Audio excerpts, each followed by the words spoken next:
Sejam muito bem-vindos ao consultório edição de sexta-feira. O apoio psicológico aos cuidadores informais é essencial. Estes indivíduos, muitas vezes familiares, enfrentam pressões emocionais e físicas significativas ao fornecer cuidados, destacando-se a necessidade de suporte para preservar o seu próprio bem-estar enquanto cuidam dos outros. A pensar nisso, a Europa Colon propõe uma nova linha dedicada ao apoio psicológico destas figuras tão relevantes para o bem-estar de outros. Connosco estará então, ou está neste caso, o engenheiro Vítor Neves, presidente da Europa Colon, e também o Dr. André Louro, psicólogo e responsável pela linha. Sejam ambos muito bem-vindos. Muito obrigado pela vossa disponibilidade para se juntarem a nós no consultório. Por exclusão de partes, começava pelo engenheiro. Muito obrigado desde já por se juntar a nós uma vez mais. Parabéns por esta iniciativa tão importante para aqueles que são muitas vezes invisíveis. A vossa atividade da Europa Colon é muito significativa, muito reconhecida por todos. Como é que surge esta ideia de dar suporte àqueles que muitas vezes estão na segunda linha do pensamento? Muito obrigado pelo convite. É um gosto estar de novo no Porto Canal. Nasce da missão da Europa Colon de Portugal e de qualquer associação de doentes, que é tentarmos ver aquilo que não existe na sociedade civil e vermos se temos capacidade de substituir aquilo que não há. A realidade dos cuidadores informais é muito grave. Há mais de 1 milhão de cuidadores informais em Portugal que prestam serviço diariamente, como disse, que têm atitudes de desgaste físico, emocional, mental, para fazer a atividade que têm, deixam as suas atividades profissionais e não têm apoio de entidade nenhuma. E, portanto, a Europa Colon de Portugal decidiu lançar esta linha de apoio psicológico no âmbito do movimento de cuidar dos cuidadores informais, com o apoio da MER, que é uma linha que funciona todos os dias, das 10 às 12 e das 15 às 18 horas. Tem o custo de uma chamada local para quem fizer a chamada com o prefixo do 808 e vai responder a tudo que as pessoas quiserem, não só dos doentes oncológicos, e essa de facto é a novidade, mas também todos os cuidadores que têm a seu cargo outro tipo de doenças neuromusculares, mentais, pediátricas e até apoio na gestão de luto que muitas vezes acontece. Portanto, é de âmbito genérico, as pessoas não têm sequer que se identificarem quando ligam para a linha e é exatamente para motivar esta interatividade dos cuidadores informais com o mundo externo, dos quais eles se afastam para se dedicarem a tempo inteiro a esta ação heroica, como disse no início, e muito bem. Vamos olhar então os números, porque é importante também conhecê-los, para que agora, a partir deste mês de setembro, que hoje começa, também fiquem familiarizados com estes contactos. Podemos então falar sobre eles? Nós temos o 960 199 759, que é o número da rede normal de telemóvel, e temos o 808 200 199, que é um número com um custo local e, portanto, quase não tem custo de quem nos quiser ligar. As pessoas que liguem, vou repetir que é importante, não têm que se identificar, podem ser perfeitamente anónimas, podem funcionar como quiserem, e tudo aquilo que quiserem saber, seja a nível dos seus direitos, seja a nível do estatuto do cuidador informal que existe, embora não corresponda minimamente às necessidades que as pessoas têm, podem perfeitamente ligar e, digamos, descansar um pouco, porque os cuidadores informais têm a seu cargo, eles não escolheram ser cuidadores informais, tiveram que ser muitas vezes por imposição, em termos genéricos, porque em Portugal não existem cuidados paliativos nem cuidados continuados necessários para onde estas pessoas deviam estar instaladas e, portanto, os familiares têm que cuidar deles. E relativamente a isso, os cuidadores passam a ser enfermeiros, psicólogos, assistentes operacionais, fazem de tudo. Nós tentamos esclarecer os cuidadores informais, orientarmos e apoiarmos em tudo aquilo que eles precisam para tratarem cada vez melhor deles próprios. E foi uma ótima também contextualização para esta temática. Dr. André Louro, muito bem-vindo uma vez mais.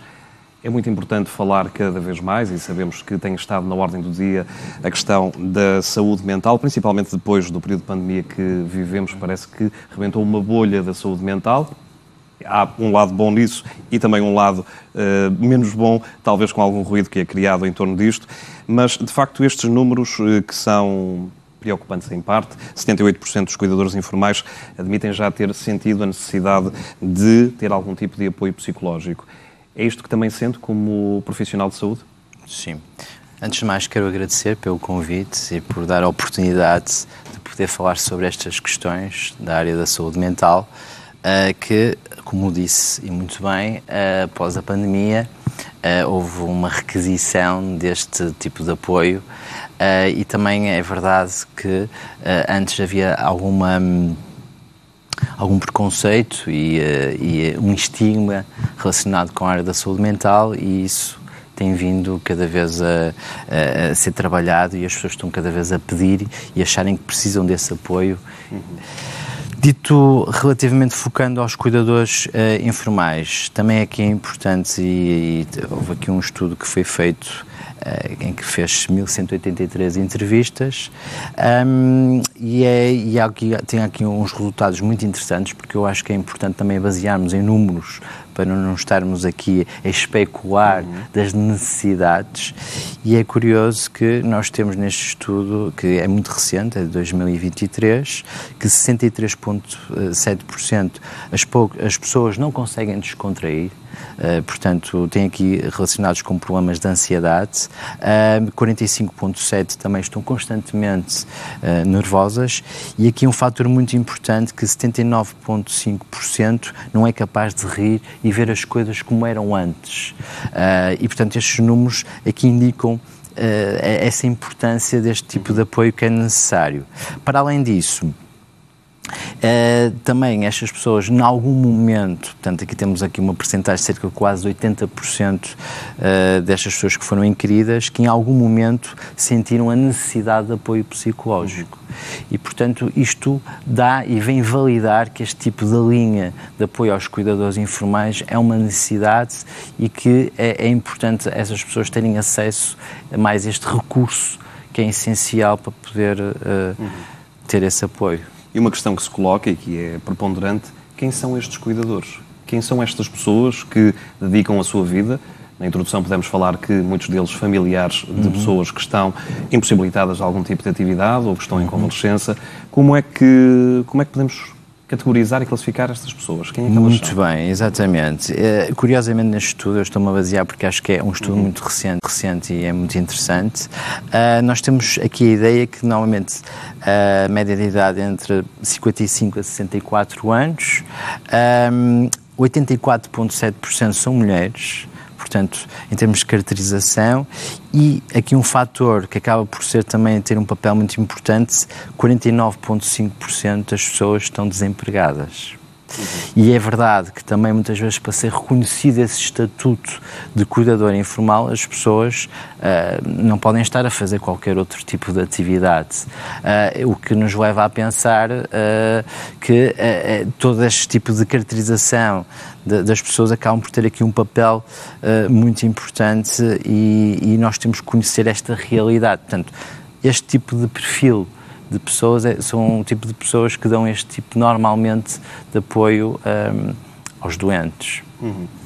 Engenheiro, há muito tempo que a Europa Colon desenvolve atividades e iniciativas, projetos de grande relevo também na perspectiva social. Um desses projetos é o projeto Connect. Pode-nos falar um pouquinho melhor sobre ele, para também recordarmos às pessoas do que é que estamos a falar? O projeto Connect foi um projeto que atribuiu à Europa Colon um projeto piloto que foi desenvolvido no ano passado, relacionado com os cuidadores informais.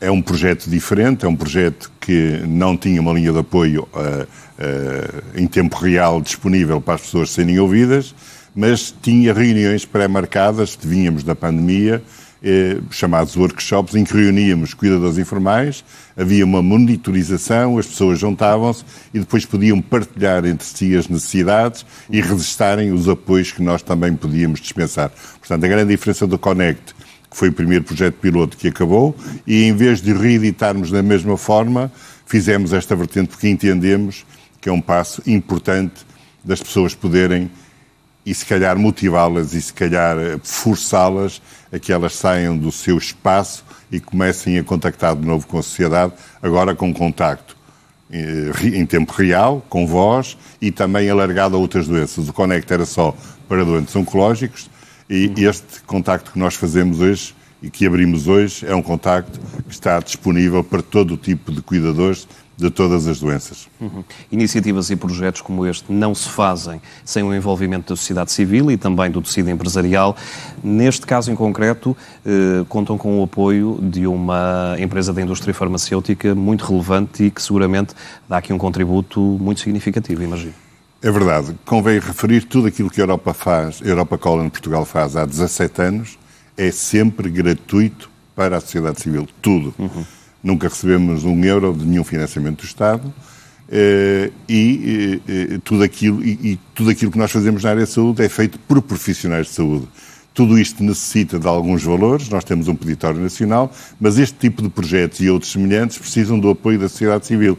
A Merck, de facto, mais uma vez, disponibilizou-se na vertente da sua responsabilidade social e ainda bem, porque consegue, digamos, sem benefício direto, porque não estamos aqui a promover nenhum produto, sem benefício direto, conseguir aportar conforto àquilo que eles conhecem através do estudo que o Dr. André disse muito bem, são factos reais, que são as verdadeiras necessidades reais da população. Se calhar não devíamos ser nós, nem deviam ser estas entidades civis a fazê-lo, devia ser os decisores em saúde, o Estado propriamente em si, mas nós tentamos com isto diminuir aquilo que nós sentimos que está a acontecer, que é uma chamada desumanização da saúde em Portugal. Portanto, as pessoas que estão doentes e as pessoas que cuidam de doentes e de doentes avançados têm poucos apoios. Não é um problema de medicamentos para as terapêuticas, porque nós sabemos que cada vez a longevidade é maior porque as terapêuticas são mais eficazes, mas também sabemos que duramos mais tempo com mais doença. E, portanto, as pessoas que sobrevivem precisam de apoios, e é disso que estamos aqui a falar.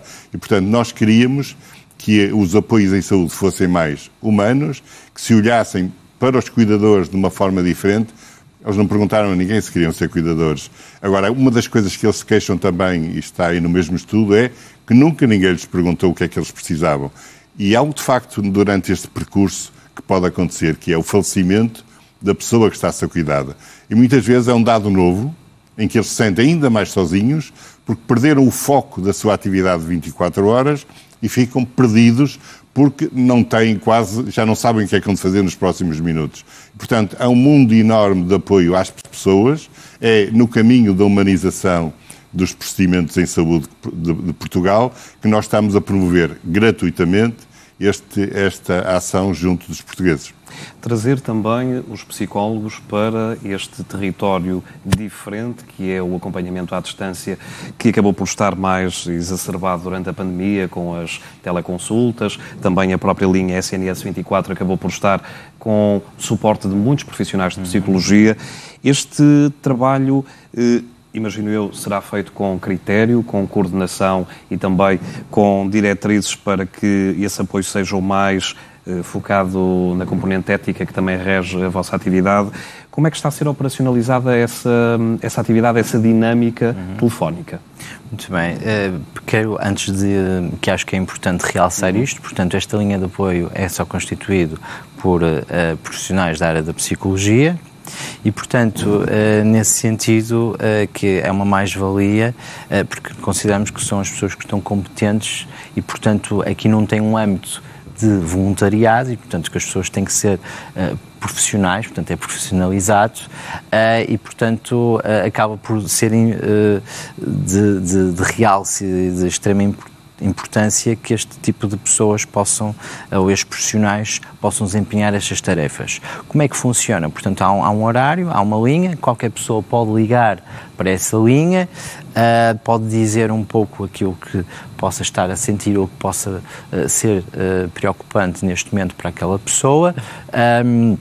Normalmente há umas diretrizes que nós chamamos de guidelines que nós temos relativamente ao profissional que está a atender, portanto há uma metodologia por detrás e com essa metodologia, portanto essas guidelines, porque obviamente que nós consideramos que aqui tem que estar cumprido todos os requisitos deontológicos da nossa profissão, obviamente que isso acaba por ter um papel de importância até para o acompanhamento dessa pessoa.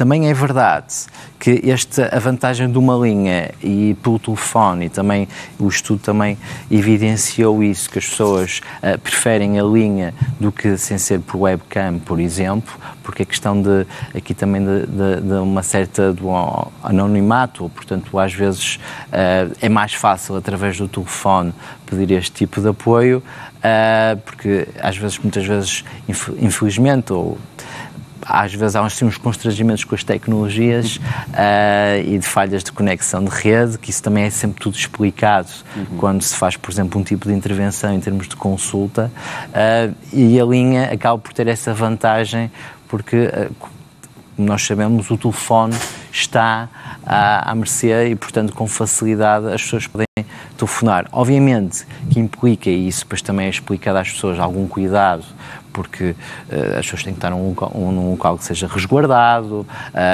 que não haja ruído por detrás. Também aqui a pessoa, quando decide telefonar, também tem que ter a preocupação que para a comunicação seja mais fácil, que não vai ser interrompida. Portanto, aqui há alguns... antes de também iniciar esse processo, damos aqui algumas indicações para que a comunicação seja o mais precisa e que a pessoa não seja interrompida, ou que seja num local em que esteja muito barulho e que, obviamente, que isso afeta também essa prestação. E, portanto, e nesse sentido, a vantagem, e isso trouxe algo novo, porque já se fazia antes, aliás, está no nosso código deontológico fazer intervenção à distância, mas acabou com a pandemia, que fomos muitos colegas e eu próprio tivemos que utilizar essa tecnologia devido ao que se passou.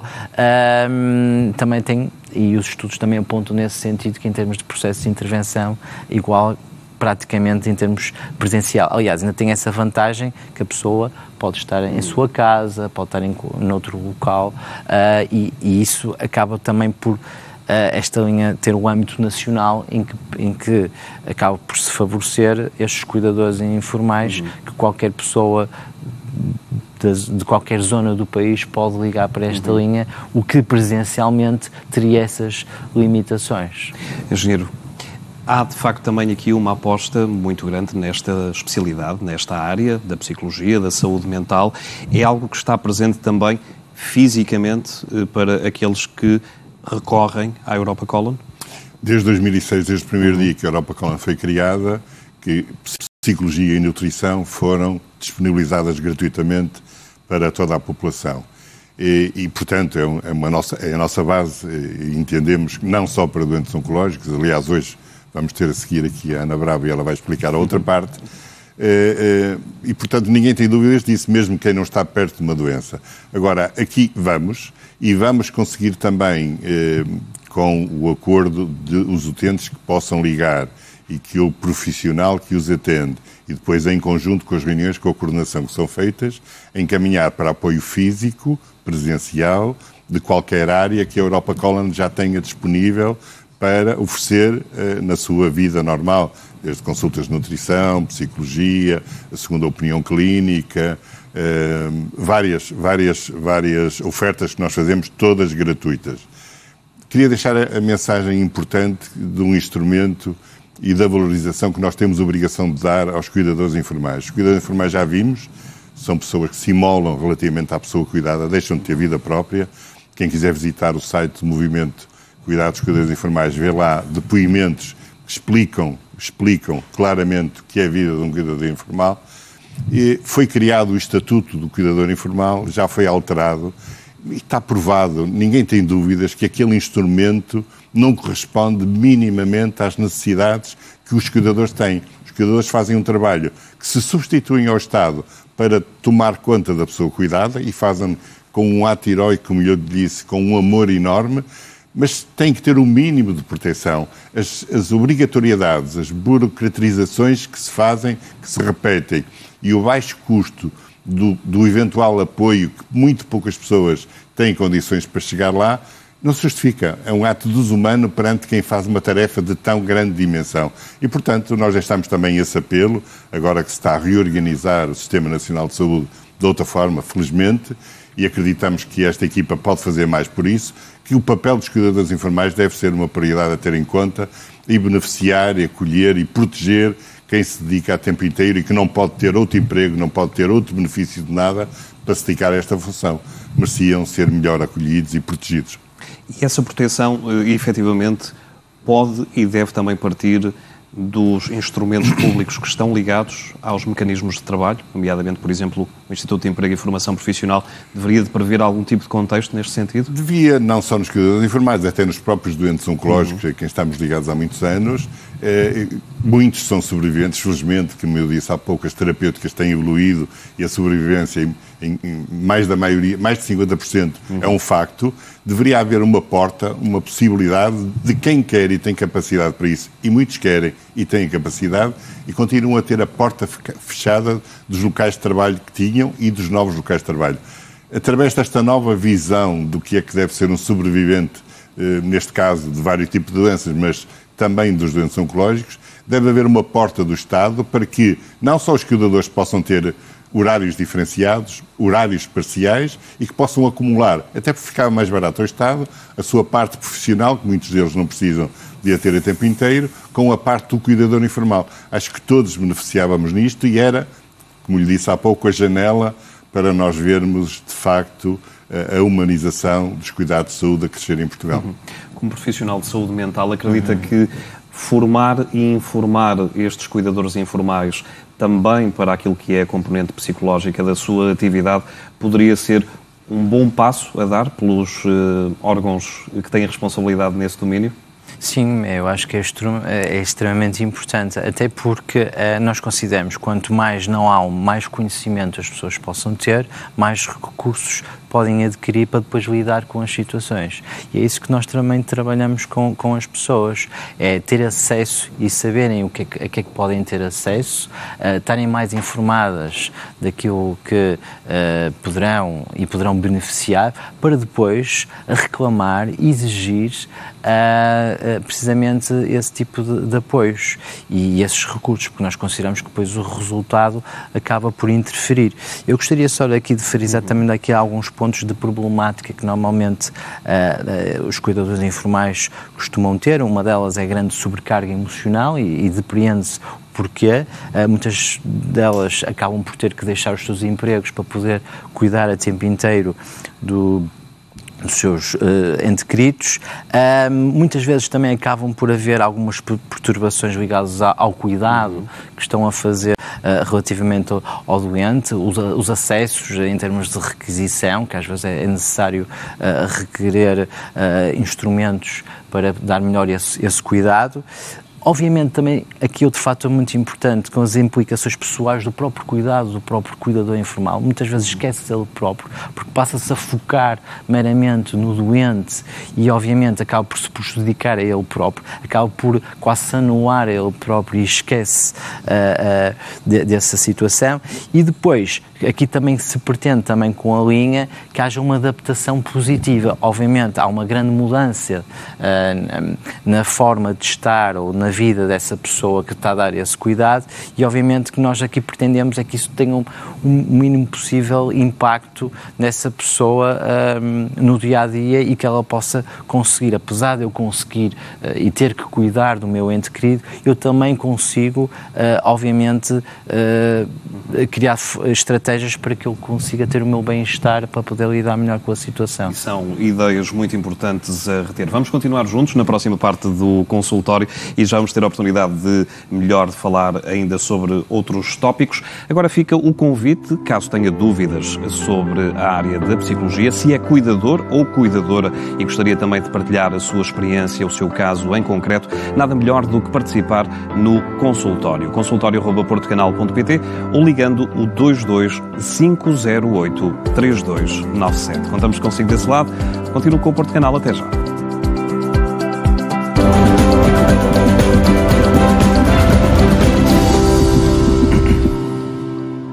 Olá, damos-lhe as boas-vindas ao consultório de sexta-feira, onde temos estado a falar sobre cuidadores informais e sobre uma linha inovadora da Europa Colon dedicada a estas figuras tão importantes no cuidado de familiares, amigos e de pessoas que acabam por estar em situação de convalescença. Já sabe que o seu contributo no consultório é muito importante. Se é cuidador informal, se passou por uma circunstância onde também viveu esta realidade, nada melhor do que partilhar connosco a sua experiência ligando o 22 508 3297. Pode também enviar-nos o seu testemunho através de consultório@portocanal.pt. Se tem dúvidas, questões relacionadas com psicologia clínica e da saúde, pode também ligar 22 508 3297 e colocar a sua pergunta. Antes mesmo de partirmos ao encontro, dou-vos uma vez mais as boas-vindas. Muito obrigado, engenheiro e doutor, também por estarem connosco nesta edição do consultório. Ainda colocar-vos algumas questões relacionadas com o tópico que nos trouxe até cá. E, doutor, pergunto-lhe, uma das questões que provavelmente passa pela cabeça dos cuidadores informais é se estão a desempenhar o seu papel com a qualidade que imaginam que o alvo do cuidado deverá merecer. Este quase síndrome do impostor é muito recorrente nestes casos? Sim, é muito comum, até porque muitas vezes as próprias pessoas acabam por duvidar se estão a conseguir corresponder às necessidades do ente querido, porque obviamente que querem o melhor para ele e, portanto, aparece muitas vezes este tipo de questões e este tipo de dúvidas. Será que eu estou a conseguir lidar com esta situação? Será que estou a conseguir perceber as necessidades que me está a pedir? E obviamente que isso acaba depois por se manifestar e isso cria ansiedade na pessoa, porque a dúvida está muito associada sobretudo à ansiedade, que é duvidar das minhas capacidades para lidar com a situação, e obviamente que isto depois faz com que haja maior níveis de ansiedade, porque muitas vezes nem sequer sabem como lidar com a situação ou como é que podem ter acesso a esse recurso, e obviamente que acaba por se manifestar em níveis de ansiedade. Engenheiro, do contacto que vai tendo com doentes, com cuidadores, quais são os principais tópicos que acabam por lançar para a mesa em conversa sobre as dificuldades que vão vivendo do ponto de vista psicológico e também os próprios desafios sociais que enfrentam? As pessoas sentem-se sobretudo isoladas, não reconhecidas pelo trabalho que fazem e muitas vezes preferem continuar no seu isolamento, portanto aumentar as crises de depressão e de ansiedade e muitas vezes até prejudicando eventualmente alguns dos cuidados que estão a ter, do que estar a solicitar apoios extra ou a recorrer a entidades que deviam apoiar e não apoiam. E é uma nota que nós deixamos aqui ficar também, é que as pessoas que estão, os cuidadores informais, devem tentar também pela sua iniciativa, e é isso que nós vamos fazer também ao longo deste tempo na linha de apoio, que é, por sua iniciativa, contactarem as unidades de saúde a quem pertencem e pedirem e solicitarem, e se não conseguirem podem também falar connosco nesse sentido, os apoios que o Estado e que as unidades de cuidados de saúde primários são obrigados e têm disponíveis para apoiarem e ajudarem essas pessoas que estão a cuidar de pessoas em casa. Portanto, eles têm que sair dessa inibição, não vale a pena eu faço, não vale a pena eu martirismo, já que faço isto vou fazer também, porque muitas vezes há apoios nas suas áreas circundantes e até das áreas públicas de saúde que podem apoiar e não são acionados.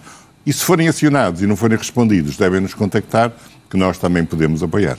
Partimos agora para a questão que nos chegou por e-mail, para a resposta do Dr. André Louro, da parte da Ruth Sousa, 57 anos, vê-nos em Matosinhos, e que diz o seguinte: cuidei da minha avó 3 anos e não consegui, ainda hoje, passados 2 anos do seu falecimento, deixar de pensar no vazio que ficou na minha rotina após o seu falecimento. Como poderei ultrapassar esta quase necessidade e ímpeto de ver se está tudo bem com ela?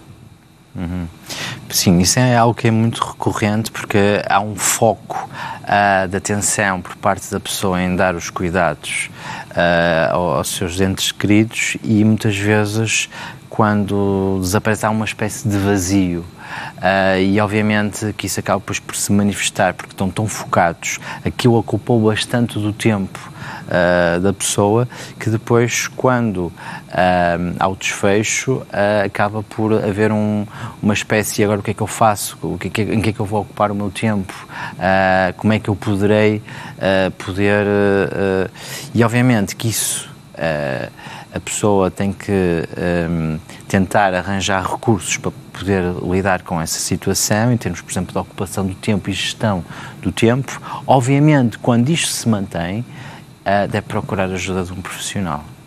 Olhamos agora o testemunho que nos chegou do André Gomes, 29 anos, que diz o seguinte: estou a viver uma circunstância em que me encontro como cuidador informal, a minha mãe tem Alzheimer, este longo adeus tem sido também uma batalha para mim porque vejo a perder capacidades e também memórias. Como posso eu continuar a cultivar também as minhas memórias sem as perder no meio deste processo? Questiona o André. Exatamente, isto é um ponto que eu há pouco falei, dos autocuidados que a própria pessoa deve de ter e deve de, apesar de estar a dar esse apoio, deve ter um espaço em que ela própria se preocupe consigo e que, no fundo, faça também o foco nela própria, porque obviamente se nós quisermos ajudar o outro, também temos que estar bem. E portanto é importante que haja esse espaço em que a pessoa tenha um tempo só para ela e que se possa dedicar só a ela, porque isto é como, eu uso muitas vezes esta metáfora, muitas vezes com os meus pacientes, é como a bateria, não é? Se há um desgaste da bateria, depois já não volta a carregar, porque foi toda a bateria de uma vez, e portanto é preciso haver uma espécie de almofada em que nós temos que ter algumas rotinas e alguns hábitos do nosso bem-estar, tal como nós temos que ter a nossa higiene do sono, para podermos também podermos dormir e descansar, também temos que ter uma higiene em termos psicológicos, e isto passa pela gestão do tempo, pela qualidade do tempo, e criar esse espaço em que eu foco só em mim, no sentido, isto não quer dizer que sejamos egoístas, e que muitas vezes se confunde com isso, eu estou preocupado demasiado comigo. Não, é importante, porque eu também, para poder contribuir e poder ajudar a outra pessoa, eu tenho que ter esse espaço para mim. E eu digo, às vezes são pequenas coisas, fazer atividades que gosta de fazer, que me possam dar algum prazer, que tenham um significado e importância para mim, que possa desempenhar esse tipo de tarefas, porque isso acaba por ser importante, como algumas atividades relaxantes que também podem adquirir e podem inserir no seu dia-a-dia, que acaba por poder ajudar a pessoa. Engenheiro Vítor Neves, também uma questão direcionada especificamente para si, que nos chega do Nuno Vilaça, 57 anos, vê-nos em Sintra, e que dá os parabéns pela iniciativa da linha de apoio psicológico, sem dúvida inovadora, como o próprio diz, e questiona o seguinte: poderá especificar quais os apoios governamentais que deveriam ser aplicados no que toca aos cuidadores informais, na sua opinião? Por aquilo que nós conhecemos, o cuidador informal não devia ser prejudicado, para além do seu espírito e da sua dádiva em cuidar do outro sem tempo. A maior parte deles tem que deixar de trabalhar em termos, portanto, não pode ter sequer profissão, e os apoios que essas pessoas têm são ínfimos. O Estatuto do Cuidador Informal atribui um subsídio se tiver determinadas condições, que não dá para a própria pessoa se alimentar durante o mês. E, portanto, no mínimo, as pessoas não podiam ser prejudicadas por alterar uma situação profissional e se dedicarem a tempo inteiro à pessoa cuidada, e deviam, de facto, ter até algum apoio, porque a pessoa cuidada precisa de atos médicos diferentes, precisa de apoios diferentes, os gastos não diminuem quando há a transferência profissional de uma função para a outra, aumentam, e o Estado devia estar atento e devia regularizar esse déficit que a pessoa também transporta para o seu cuidado. E voltamos à psicologia, Dr. André, para lhe questionar o seguinte, ou para partilhar um e-mail que nos chegou. Queria agradecer esta iniciativa. Há 5 anos que cuido da minha mãe, que após um AVC ficou com vários problemas de mobilidade. Às vezes é duro, principalmente por saber que não irei ver mais melhoras. Para mim tem sido fundamental a minha ida à minha psicóloga, Sofia, todos os meses. De De facto, esta é uma partilha muito relevante porque, às vezes, o papel do psicólogo acaba por ser prescindido em benefício, às vezes, de outras atividades menos científicas, assim podemos dizer, mas que, enfim, podem ser também uma solução para quem as procura. Mas era precisamente aí que queria chegar. Esta figura do psicólogo, na sua opinião, tem conseguido ganhar terreno junto daquilo que é a realidade portuguesa? Sim, isso é algo que tem vindo a mudar e ainda bem, porque nós, para além e isso muitas vezes eu faço comparação com a medicina tem o seu papel, obviamente, e é de cuidar, muitas vezes, e faz o foco nos sintomas, mas nós trabalhamos também as causas. Portanto, nós não focamos, quando se toma a prescrição da medicação, que é importante, muitas vezes, desde ansiolíticos, antidepressivos, trata-se de sintomatologia, mas muitas vezes não é feito o trabalho das causas. E isso é um papel que nós, psicólogos, vamos e trabalhamos com o paciente, que é ir à causa, porque obviamente tem que haver também muitas vezes essa transformação e esse processo de mudança para reduzir ou minimizar a sintomatologia. E às vezes, obviamente, que ainda havia uma cultura de tomar algo para que se passe e, portanto, alienar um pouco da realidade, e obviamente que esse papel por parte do psicólogo, nós trabalhamos com a pessoa a nível da percepção do que acontece, e depois também trabalhamos o nível de recursos que as pessoas podem utilizar e até desenvolver para poderem lidar melhor com essas situações. Portanto, isso é um trabalho em conjunto, e este paradigma tem vindo a mudar, e as pessoas também têm vindo a reconhecer o papel do psicólogo nesse processo de mudança. E é um processo de mudança importante. Para 20 segundos, notas finais sobre esta nova linha e o que importa de facto saber. Muito bem, eu acho que aqui é importante, e eu queria também frisar um pouco, e também o estudo demonstrou um pouco esse papel. Como há pouco eu disse, cerca de 80% em algum momento sentiu a necessidade de apoio psicológico, mas curiosamente só 42,1% em algum momento procurou apoio psicológico. Portanto, aqui há um desfazamento entre a necessidade e depois a concretização desse pedido de apoio. Muitas vezes existem um conjunto de situações que faz com que as pessoas não peçam apoio psicológico, porque acham que vão conseguir ultrapassar sozinhas, ou acham que vão conseguir lidar. E, portanto, já que existe este recurso, acho que deve ser, e seria importante que pudessem utilizar mais este recurso, porque é uma mais-valia que pode trazer para a pessoa. É uma mensagem muito importante. Engenheiro Vítor Neves, também para 20 segundos. Daqui a um ano esperamos nós, um ano do lançamento desta linha. O que é que espera ter alcançado nesse ano?